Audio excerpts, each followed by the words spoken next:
Sveicināti mūsu podkastā Skolotāja istabas sarunas, kur mēs sēžam skolotāja istabā un atbildam uz jūsu iesūtītajiem jautājumiem. Un šeit mums pulkā ir topošie 2 studenti, kuri kļūs par skolotājiem. Skolotāja Līva, Luīze, tad mums ir pieredzējusi skolotāja Marta un arī skolniece, kura vēlētos iespējams un meklē savu karjeras izaugsmē variantus, Anna. Un mēs šajā podkastā atbildēsim uz dažādiem jautājumiem, kas notiek skolotāja istabā. Anna, kāds būs mums pirmais jautājums? Man interesētu, kāda ir skolotāja istabas vide. Kāds ir noskaņojums skolotāja istabā? Marta, kāds ir skolotāja istabā noskaņojums? Jā, labdien, esmu Marta. Skolotāja istabā noteikti noskaņojums ir tāds, ka mēs pārspriežam, komentējam vienu otru, kā mums ir veicies mācību stundā, ko mēs esam pieredzējuši šajā dienā un kā mēs varam vienu otrai palīdzēt samainoties ar šo pieredzi, vai mēs varam kaut ko mācīties vienu no otras un paņemt no attiecīgās situācijas. Man liekas, tāda konkrēta stundu analīze ir tas, kas notiek skolotāja istabā. Tad, kad mēs kaut ko pasakām, un tās ir emocijas, ko mēs izdzīvojam tajā mirklī, noteiktajā mirklī, tās ir īstas emocijas, kas vēl nav tādas notušētas, kuras vēl nav tādas nocēstās, ir tāds mazais ugunsgrēks kaut kāds, un tad mēs tā reālo situāciju vai tās reālās emocijas arī iznesam un meklējam kaut kādu atbalstu. Man liekas, skolotāja istabā pie kolēģiem, meklējot pieredzi, varbūt kādam citam kāds ir jau redzējis to situāciju, var kaut ko ar savu to padomu mums palīdzēt, atrisināt un labāko rezultātu būt. Topošā skolotāja Luīze, kāds tavs viedoklis par skolotāja istabu? Jā, skolotāja istaba tā ir, piekritīšu Martai, vieta ugunsgrēks, asaras, smiekli, nejauši smaidi, kad ieraugi jaunus kolēģus arī. Tā noteikti ir vieta, kur atrast atbildes uz kaut ko nezināmu, jo pat ja es nezināšu, tad noteikti, ka kāds zinās, vai tā būs stunda vai kabinets, kas ir brīvs. Tur noteikti var atrast atbildes uz jautājumiem dažādiem. Kā ar tevīm, Līva? Es aizeju pēc stundas pakaļ kafijai, un ja es tur satieku kādu kolēģi, kurš arī māca to klasi, kuru es mācu, tad arī uzreiz es izgāžu to, kas man ir par to klasi noticis tajā mirklī. Tas ir tā kā man viens skolēns saplēsa krēslu, un kā es ieraudzīju kolēģi, kurš māca to klasi, tā mēs arī pastāstīju par to, ka tas skolēns saplēsa krēslu. Tas ir tāds reālais ugunsgrēks. Tiešām runā par ugunsgrēkiem, par situācijām, kas ir aktuāls. Bet vai skolotāja istaba ir piemērota gan darbam, gan atpūtai, vai bez ugunsgrēka dzēšanas ir arī kaut kāds relaks? Varbūt es atkal varētu sākt par šo jautājumu. Manuprāt, tas ir ļoti apvienojams, jo tad ir tā reāla patiesība, ka tur kaut kur mēs ierobežojam un esam tādā diskomforta sajūtā, ka mēs esam klasē, ka mēs nevaram būt tik ļoti atklāti, ka mēs vēlētos būt par kaut kādām situācijām. Un tad tu atnāc uz to skolotāja istabu, un tad tā ir tā vieta, kur tu vari beidzot izpūst visu to savu, kas tev ir sakrājies, un tā mazliet dabūt atpakaļ sevi tajā enerģijas līmenī, kāds tev ir nepieciešams, lai tu varētu turpināt to darbu.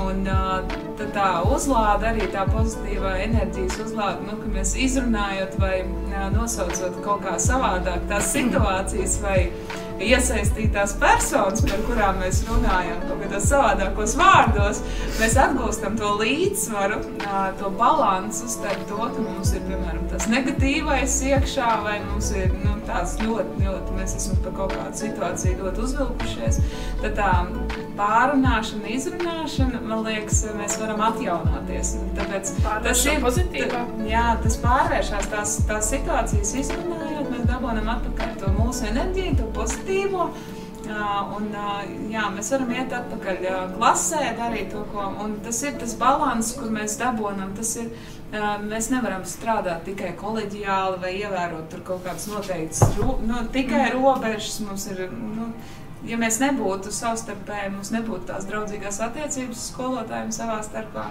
man liekas, mēs nevarētu arī tik ilgstoši atrasties skolas vidē, bet mēs izbaudam to.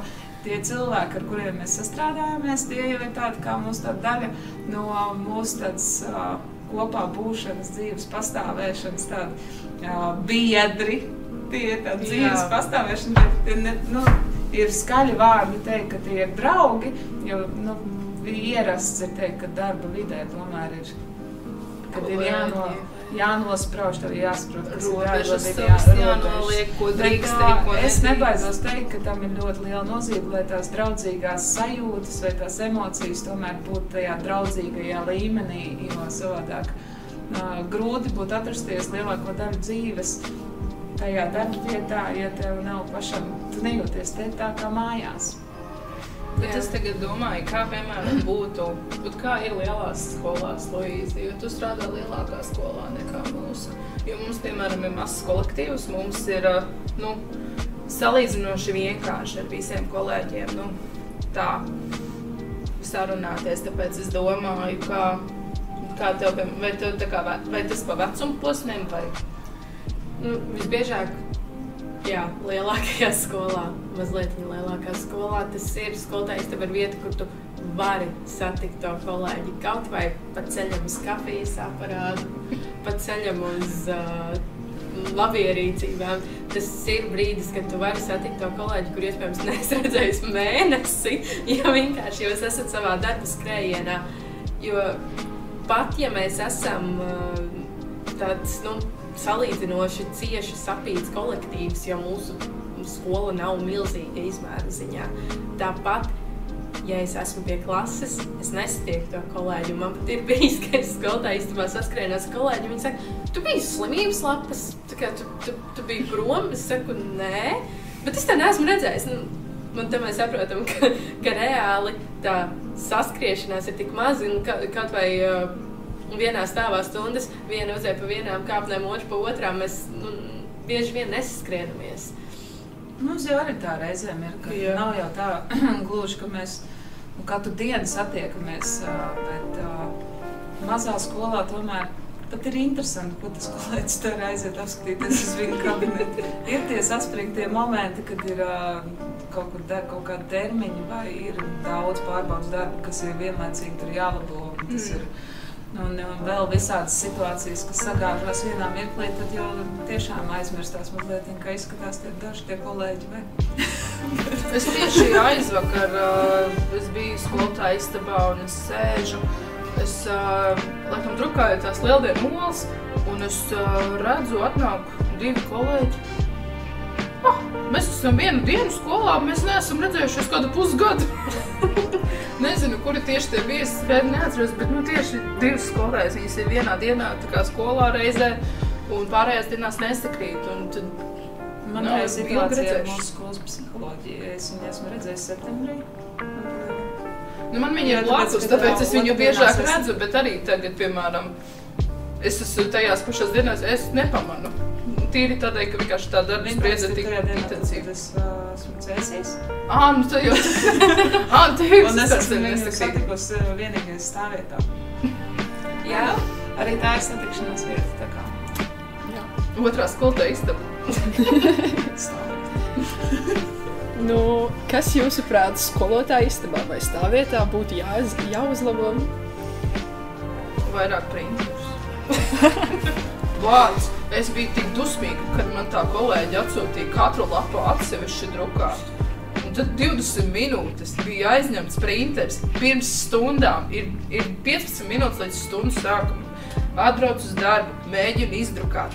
Nē, paņem printeri, aizvelk ilgi, un es domāju arī par printeru lietu. Tā ir noteikti viena no lietām, ko vajadzētu padomāt, kā tas savstarpējās attiecības neizraisīt kaut kādu konfliktu situācijas. Bet Tas man liekas, ka ja katrā klasē atrastos tāds mazais printers, kaut kāds vidēji liela, nevis tāds lielais biroja printers, bet viņš būtu katrā klasē, vai tas atkal, tas būtu, man liekas, tāds atkal nevis uzlabojums tam, ko mēs darītu vispār skolotāju istabā, un vai tas palīdzētu mums vispār satikties. Jā, jo citādāk tev nebūtu piespiests iet vispār uz to skolotāju istabu. Tāpēc, ja tie printeri jautājums tiktu atrisināts, vai tā skolotāja istaba mums iespējams zaudētu vispār to galveno vērtību, tāpēc kā mēs satiekamies, mums notiek tā pieredze apmaiņa, tās emociju apmaiņa, un vienīgais, ko uzlabot. Mums viens kursabiedrs teiktu, ka vajadzētu vairāk kafijas aparātus, bet mums ir viens kafijas aparāts un tas to. Mums ir printeri katrā telpā.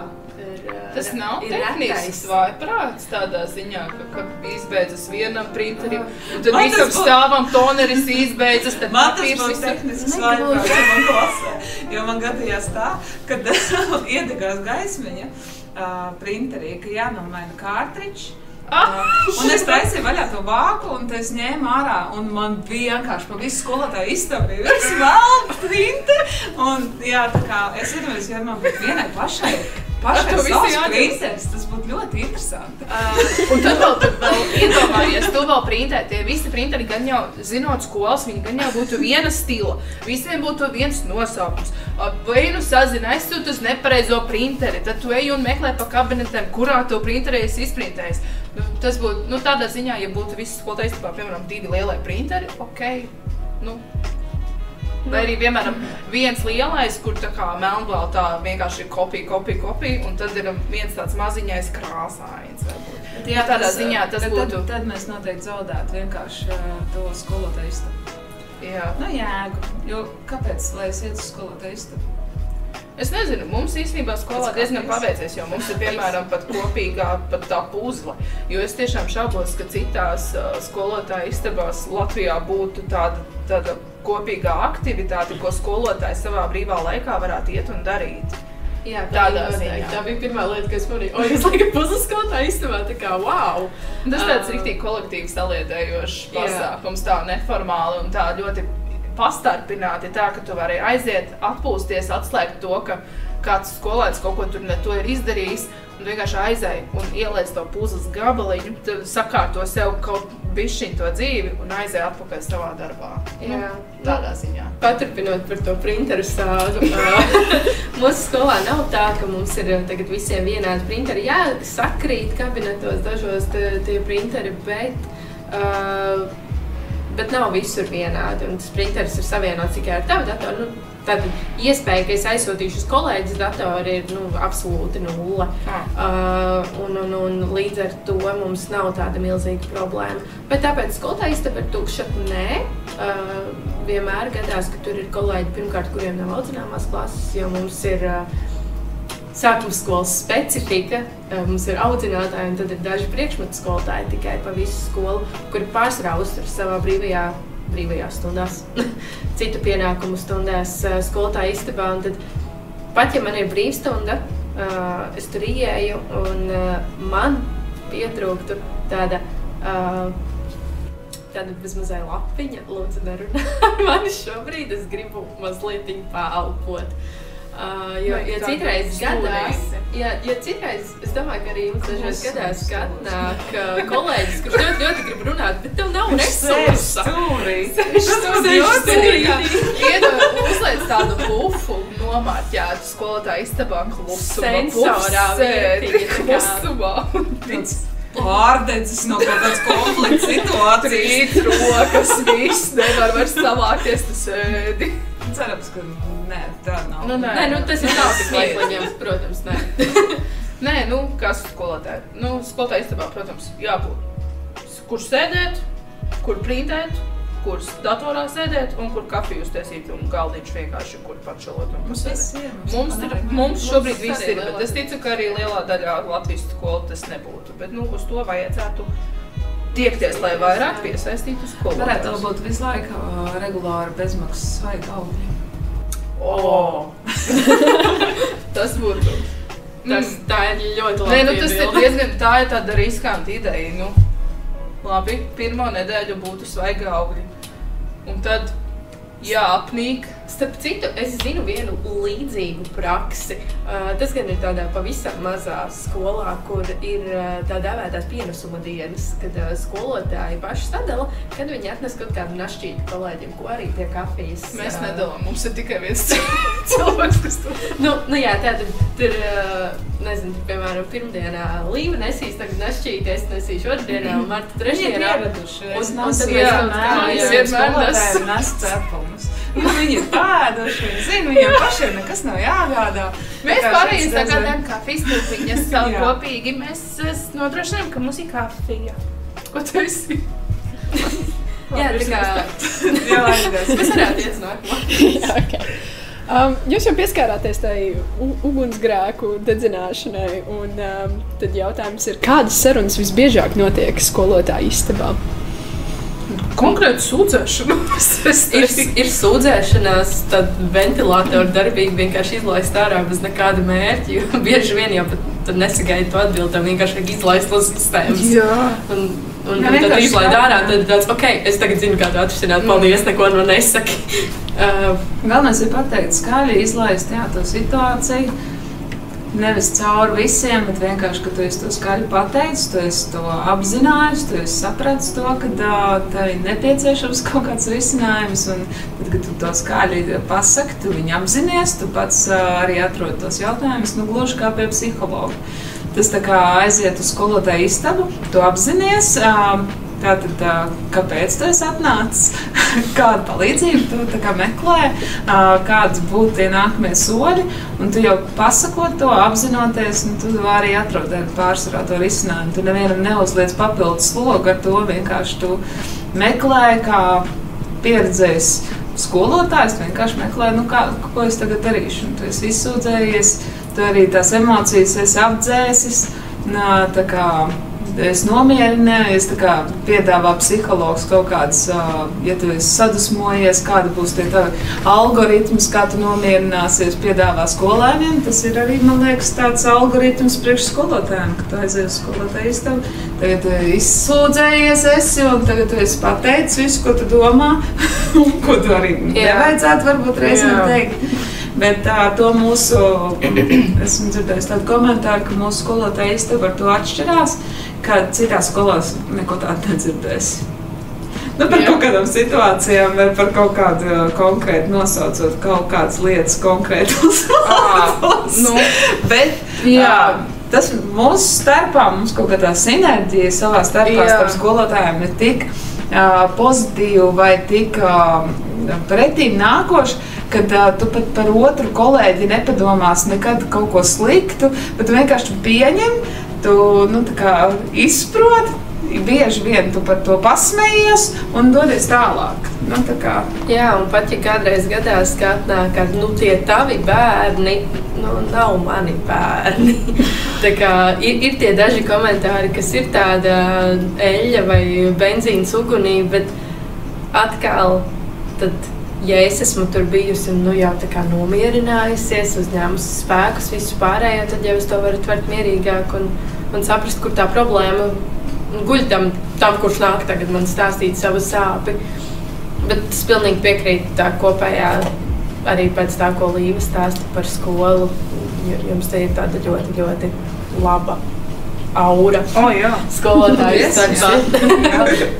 Mums ir, un es teiktu, tīri, ja cilvēks spēj komunicēt un pieņemt pretī kritiku, tad vispār nevajadzētu būt nekādām problēmām tādā ziņā. Tad visi var tikt galā. Īstenībā, jebkurā skolā tas ir nepieciešams, ja cilvēks ir pietiekami.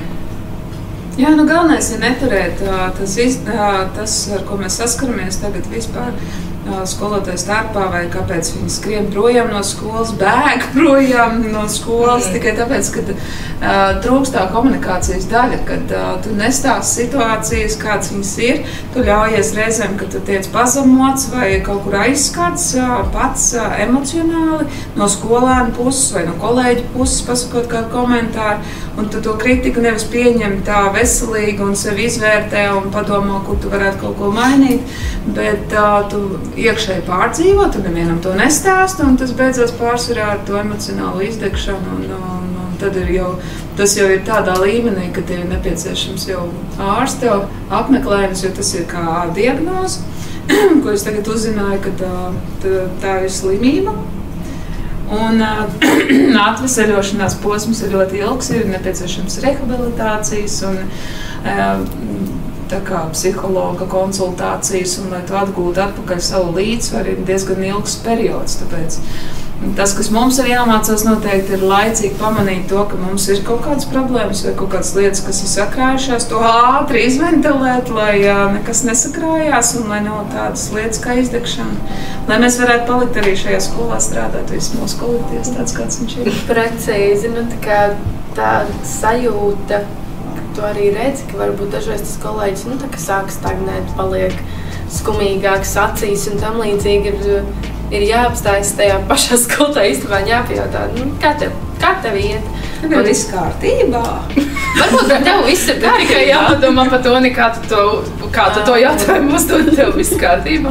Starp citu, tas ir manā skolā, mums forša praksa. Mēs ar dažiem kolēģiem no rīta satiekamies ar tādiem konkrētiem, kas ir agrie putniņi un ir labrīt, kā tev šodien, kā tev klājas un palīdz. Un tu neļauj tām lietām sakrāties. Un tā ir burvīga lieta. Tā kā komunikācija un tās draudzīgās saitnes ir ļoti, ļoti svarīgas. Jā, komunikācija ir atslēga visam. Pilnīgi noteikti. Universāli. Vai jūs jūtat kolēģu atbalstu un sadarbību? Jā. Es saprotu, jā. Noteikti. Es, piemēram, šobrīd ļoti jūtu kolēģu atbalstu. Un man, piemēram, ir sarežģīta klase. Man ir klase, kur ir vairāki bērni bez robežām. Bet jo vairāk mēs tiekamies ar kolēģiem kopā, jo vairāk mēs nostādām lietas, kas mums ir jāievēro, jo vairāk es redzu, ka tā saliedētība arī kolēģu vidū uzlabojas, jo tad tiek runāts par to, kas traucē, kas ir jālabo, ko var uzlabot, kas ir jau labi, kas ir uzlabojies. Un tādā ziņā es nejūtos viena. Man arī nav jājūtas vienai par to, tāpēc, ka es neesmu vienīgā, kurai būtu tas jārisina, ja tā padomā. Tāpēc tā skolotāja istaba man patīk, jo tad es arī satieku tos kolēģus ik pa brīdim un jūtu to atbalstu. Ir tāpēc, ka viņi tur ir, un tad es varu ar viņiem pat parunāt, pat par savu klasi, pat par viņu problēmām, un tad arī tā kopīgā tā atbalsta sajūta ir, jo vienkārši ļauj izventilēties. Precīzi, un tas, manuprāt, ir īpaši svarīgi mums kā jaunajām skolotājām, kā vēl topošajām skolotājām, kas žonglē tos pienākumus diezgan lielā apmērā sanāk žonglēt starp brīvo laiku un kaut ko, kas interesē un darbu un studijām un ir tīpaši ar mūsu, es gribētu teikt, mūsu maksimālismu, kas mums abām Līva ir tā kā tiešām lielā mērā. Maksimālismu, visu kārtībā. Piedod, Mārta, es tik labi īstamēl. Un man nesajūti. Marta ir mums ekstrēmists, maksimālists vienkārši. Marta pilnīgi visu dara. Jā, es tā kā jūtu, ka es uzlādēju. Es steidzu starp jums abām, es jūtu to enerģijas lādīgs, kas manā sirsniņā ir, bet atgriežoties pie tā, ko es teicu, jaunajiem skolotājiem un vispār tiem, kas arī maina kolektīvus, ir ļoti, ļoti svarīgi, ka viņi iejūtas tajā kolektīvā, un tas atkal ir tas divvirziena ceļš. Es nevaru būt noslēgta un cerēt, ka kolēģi ar mani runās un tur mani atbalstīs un visu pārējo tik lielā mērā, ka tad, ja es pati esmu atvērta Un arī citreiz paklausos to savu kolēģi ar lielo pieredzi, kuram vajag paventilēties. Okay. Varbūt, ka es ar savu pat nelielo pieredzi varu sniegt kaut ko tādu, ko cilvēks, kas strādājis 20-30 gadus skolā, nepamana vairs. Jā, tas arī mūsu tajā vispār runājot par skolu kā par organizāciju, ka tas ir tas, par ko mēs tagad sākam runāt vēl arī aktīvāk, par to, ka ir, ja tā ir liela skola, maza skola, tad nav nozīmes, ka jebkurai organizācijai ir kaut kāds savs mērķis, vīzija, misija.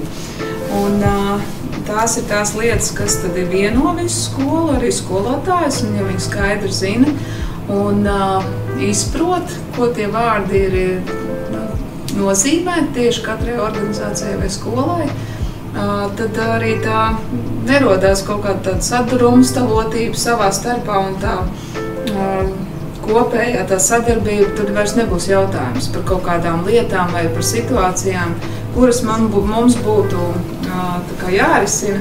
Tad uzreiz katrs pieslēdzās. Mums skolā tas ļoti izteikti, jebkura pasākuma organizēšana vai jebkura kolēģa aizvietošana nekad nebūs nekāds jautājums. Uzreiz katrs skries un palīdzēs, ja viņam ir iespēja, viņš nekad neatteiks un mēs uz sadarbību ļoti tā kā esam vērsti. Tā arī būtu jābūt. Tas ir skaisti. Tā ir fantastiski, jā, pievienojies. Tad tāds pēdējais jautājums. Kā jūs līdzsvarojat darbu un privāto dzīvi? Šis labs. Briesmīgi. Man ir liels problēmas līdzsvarot, jo mans bērns atrodas 2. klasē šajā skolā un ir tā, ka es viņu satieku arī tad, kad man vajadzētu atrasties darbā. Viņš ir arī šeit.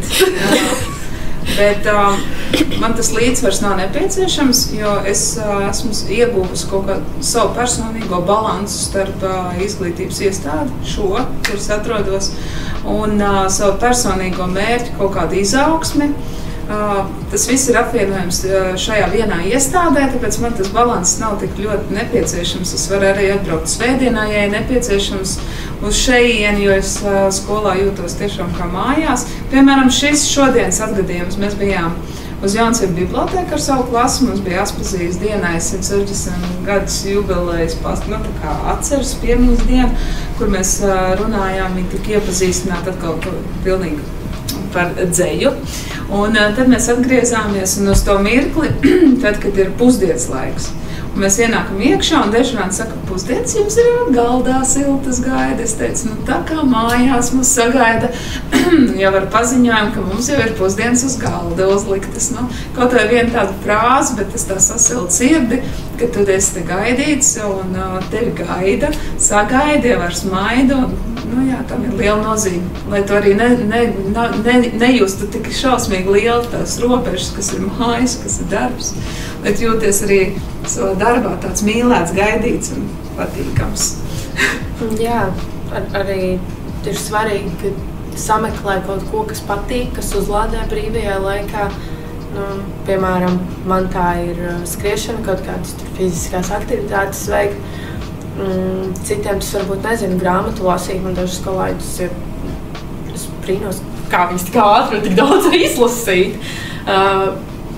Bet jā, es piekrītu Martai, ka skolai ir jābūt tādai vietai, kur tu nedrebi, tev jānāk, ir svētdienas vakars, nevar aizmigt, jo būs rītdien jāiet uz darbu. Tas ir atkarīgs no mēneša fāzēm. Arī. Tuvojas pilnmēnesis. It kā zinātnieki konstatējuši, ka tie mēneša fāzes neko neietekmē, bet tas ir muļķības. Tas ir muļķības, reāli, tas tā nedēļa. Tad, kad ir tas pilnmēnesis, arī slimnīcas darbinieki, arī taksisti, tad, kad man nolūza mašīna, man bija evakuators jāsauc, viņš arī to pašu teica, ka pilnmēnesis ir patiesa. Es nesinu. Jo tieši tas, man mašīna nobruka pilnmēnesī, un viņš tāds, man visu laiku zvana cilvēki, jo mēs tieši ar viņu braucām, viņš tāds, jā, ir pilnmēnesis mums visu laiku. Es domāju, zinātnieki noteikti tikuši pie tiem rezultātiem. Vai pie tā pētījuma pilnmēnesis laikā. Gan jau. Jā, viss var noticīt pilnmēnesis. Tā tas ir. Ir tās dienas, kad ir viss traki, un ir tās dienas, kad viss ir tik spīdoši, ka es, jā, nezinu. Mēs esam par to privāto dzīvi. Es, piemēram, man bija ļoti grūti pirmo gadu, kad es sāku strādāt, sāku studēt un sāku mājās dzīvot ar savu otro pusi. Bija ļoti grūti neiet mājās un katru dienu runāt par to, par darbu, visu laiku domāt par darbu, visu laiku jāplāno stundas jaunas, visu laiku jāmācās kaut kas jauns, visu laiku jāmācās, kā vispār strādāt, kā nospraust sev robežas. Un tagad tu iemācies sevi cienīt un cienīt savu laiku, cienīt savas domas, tad arī diezgan vieglāk ir dzīvot kā skolotājiem, jo tu skolā strādā, ja nepieciešams pieslēgties, tu vari pieslēgties, bet galvenais vienkārši nospraust sev robežu. Nav iespējams, ka skolotājiem tā pilnīgi norobežoties. Jā, kas ir darbs un kas ir mājas. Es par to vienkārši es kā sevi izjūtu kā skolotāju. Mani interesē tas mans darbs, ar ko es, šī profesija, esmu saugusi ar to, tas mans tāds kā sirds darbs arī varētu teikt, un tā mācīšanās arī tā, kas notiek tālāk mājās aiziet, viņa jau nebeidzās. Tās lietas, varbūt tās intereses vai, protams, vajag prātam, vajag atslodzi. Tad ar to mēs varam panākt ar kaut kādu kultūru un kultūras pasākumu apmeklēšanu, ko mēs atkal tajā pašā laikā skolotāji jau nemāk aiziet uz kultūras pasākumu, vienkārši atpūsties. Tur atkal mēs mācāmies, kaut ko analizējam un kaut ko atkal darām. Svaigā gaisā, kā teica, aiziet paskriet vai pastaigāt, tā ir, man liekas, viena tāda vajadzīga lieta skolotājiem, lai pilnīgi tādu paņemtu pauzi. Tāpēc liela daļa skolotāji dzied koros. Bet dzied, jā. Mēs, piemēram, korī dzied. Bet mūzikas skolotāji diez vai tā varētu. Nē, es nezinu, īstenībā diezgan interesanti. Protams, ir jābūt muzikālai izglītībai vai kaut kādai sapratnē par mūziku vispār, lai dotos uz kori, bet man korī ir lielākā daļa. Ir visi mūzikas skolotāji. Praktiski vai bijuši, vai kori māca, vai tā. Bet tāpēc, ka tas ir kaut kāds, man liekas, sirds darbs, un tur nespēja apstāties. Tāpēc, ka skolotājs, tāds riktīgs skolotājs, viņš aiziet mājās, viņš turpinās, tas viss turpinās, nekad nebeidzās. Bet es teiktu, ka tas ir tā kā zemākā režīmā. Tā kā, ja tu skolā, piemēram, esi uz 100%, tā kā skolotājs, bet pēc tam tu aizēji mājās, tā kā kaut kādi 40-30% tu esi skolotājs. Bet tā kā joprojām tu dari un darbojies ar savu personību kā skolotājs, bet tu vari pievērsties kaut kam citam, kas nav, piemēram, ēklas. Precīzi, un tāpēc es, piemēram, nekad nenesu. Man ir likums. Mājās burtnītes nedrīkst. Es mājās burtnītes nenesu. Pat tas smaguma dēļ, bet drīzāk tās emocionālās bagāžas, jo, ja es attaisu to burtnītes, tad es sajūtos tā kā tādā Harry Potter filmā, kur bija tā nolādētā dienas grāmata pilnīgi. Man sūcējās skolas enerģija atpakaļ iekšā. Ne tāpēc, ka tas būtu slikti, bet tāpēc, ka tas vienkārši, es atkal sajūtos kā darbā, tāpēc es izlaboju savas burtnītes visas skolā. Un mājās, es tur varbūt kaut ko iedomājos, kā darīt labāk, piemēram, vakardien man bija klikšķis, man vajag palasīt vairāk par konfliktu rezolūcijām, man ir jāsaprot, kā labāk risināt konfliktus. Labi, bet tas nav sēdēt un labot. Tā kā tev, es noteikti no tevīm esmu iegūst no šodienas, kad es varēšu domāt par to, ka man nevajadzētu ņemt tos pārbaudas darbus uz mājām. Droši. Es neesmu labāk, es ņemu uz universitāti un universitātes laikā laboju pārbaudas darbus. Svētdienas vakarā sarakstīt e-klasi vai plānot nākamo nedēļu, ko es daru arī svētdienā. Tā kā es vēl neesmu iemācījusies to balanci, tur kaut kur nospraust kaut kādas lietas. Diemžēl, es nezinu, tāpēc, ka varbūt mazi bērni, un tad viņi arī prasa daudz no manis, bet es, tā kā nesūdzos arī. Tas ir kā kuram tas sanāk. Labi. Paldies, dāmas. Vienu atziņu lūdzu par šo diskusiju katram. Līna. Man bija vērtīgi, skolotāja istaba ir svarīga, vieta, kur izgāzt emocijas un vieta, kur saņemt atbalstu. Paldies, Līva, ka uzaicināji. Pilnīgi noteikti par šī iepazīšanās ar Martu un Annu. Gaidu tev izglītībā pēc 6 gadiem. Manuprāt, skolotāja istaba tiešām ir tā vieta, kur vienkārši būt. Jā, es jau savu atziņu teicu paldies par šo interesanto sarunu. Un es vēl klāt tam visam, ko es mēģināšu mazliet nolikt kaut kādus darbus, praktiskus darbus, kā pārbaudas darbus, lai nenest viņus uz mājām, kas ir, man liekas, tāda nereālā misija. Bet, ir katrā ziņā šādi satiekoties, sarunājoties, mēs atkal iegūstam kaut kādu pieredzi, kaut kādas atziņas, kaut ko varam pāanalizēt savā darbībā un ko mēs varam uzlabot, ko vajadzētu varbūt uzlabot, ko vajadzētu mainīt, varbūt vispār neko nevajag mainīt un novērtēt to, kas mums jau ir un to... Jā, zvans. Laiks teikt. Zvans, laiks. Paldies. Labi. Paldies.